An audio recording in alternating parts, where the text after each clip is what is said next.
Agree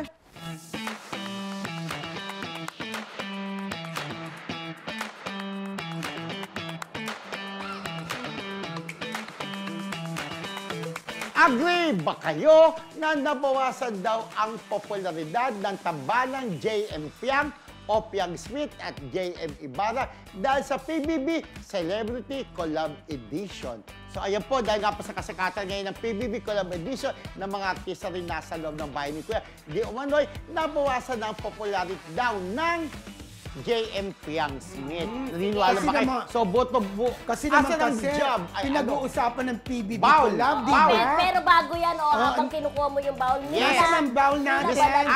Solid pa from Miss Sydney, A. Australia. Yan. Asan ang bowl? Ayan, si Robina Baban, hello. Hi, Robina. Ayan. Dildo Arroyo, hello. Ay, Dildo Arroyo, artista. Dildo.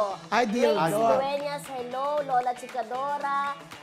Maring Marcelita Kumare. Yes, ayan. Mercy. May Plantig, Fe Buhian. Ayan, babae. MJ Sino pa? Plantig. Emily Gomez. Maring Emily, hello. Carmen Dolalas. Of course, si Juliet, ang ating friendship. Oo, binabati ko Hi, rin. Juliet. Ate Juliet, hello. Ate Carmen. Si Nika. Hello, Nika Ballesteros. Ay, si Nika sa baba. Walang kape, ha? Hi, Janet Nika. Damaso, hello. Babylin Otor, Maring hello. Janet. June Estalde, yan. Hi, June. Tala Hello. Lopez, hello, Tala. Yes, Miss Tala. And of So, ang course, ating tanong kung agree ba tayo Ay, na... maganda. agree ba tayo Maganda na na bunot nabawasan? Ano ba ito? Ba't dalawa? Ayan. Ayan. Ay! Maganda.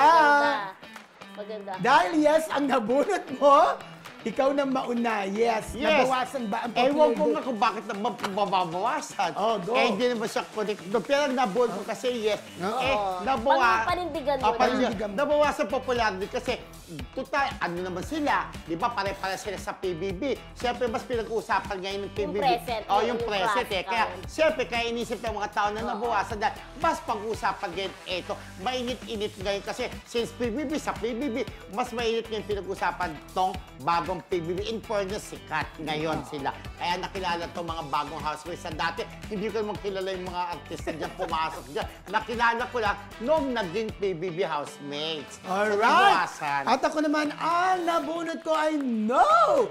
Hindi nabawasan kasi patuloy pa rin ang pagsikat nila. Ang mga pruweba dito, ang dami-dami nilang mga endorsement, di ba?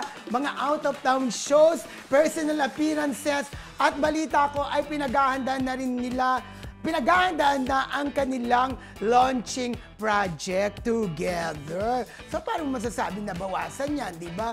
Si Piang, lalo na si Piang, di ba? Dinudumog palagi sa lahat ng mga mall shows niya. Yan ba ang nabawasan ng kasikatan? No. Okay, maybe. Oo, maybe. Ako, agree din ako kay Kuya Romel kasi sila yung current, yung PBB eh. Sila yung may everyday ganap kasi may everyday na exposure. Ganun naman, pag may everyday na pag-uusapan, mas pinag-uusapan. Yung JM Fiang, syempre panaka-naka pa rin yung projects lang nila. Kaya kung ano lang din yung projects na meron sila, yun lang din ang pinag-uusapan. Ang totoong sukatan nito, pag natapos na yung PBB collab at lumabas na kung sino ang grand winner, di ba? Doon natin masasabi kung sino talaga ang lulutang.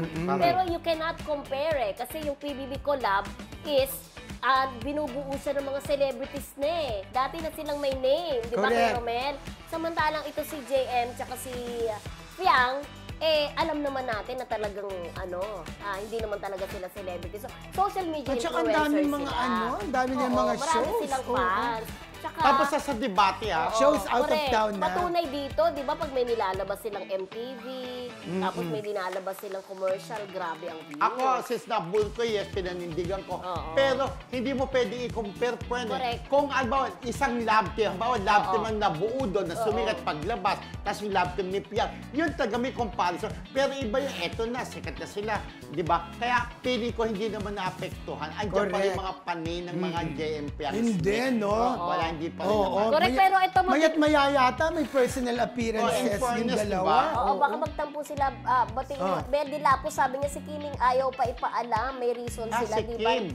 Non-flower giving last D-Day, no, natanong si Pau, humingi muna ng permiso si Pau kay Kimi if aaminin. babae. Ay, babae! Giving ang Kim Pao sa mga ayuda like jogging promo interviews, Ah. sa kanila na lang yung privacy Correct. na deserve nila. Konting bagay lang yan kumpara sa binibigay nilang happiness sa atin. Sabi naman ni Chichang, si Kim makulit lang pag on-cam pero di yan clingy. Pag off-cam, mas clingy po si ano Pao. Paolo. Oo. May naalala ako sa Sabi clingy. ni Fe Buhian, mas okay hindi aamin kay maraming bashers. Grabe, sabi Pwede niya. rin, di ba? Pag Sabi umamin, naman ni, oo, Marcelita, pag-iwalayin. ng UK, I take neutral decision kasi ever since sa mga ex ni Kim, hindi rin siya umamin. Pero sana si Paolo siya na mag-initiate na umamin kasi deserve ni Kim yun. Ayun. Oh, Angie Sibok, feeling ko po si Kim ang ayaw umamin. Matagal siyang umamin talaga.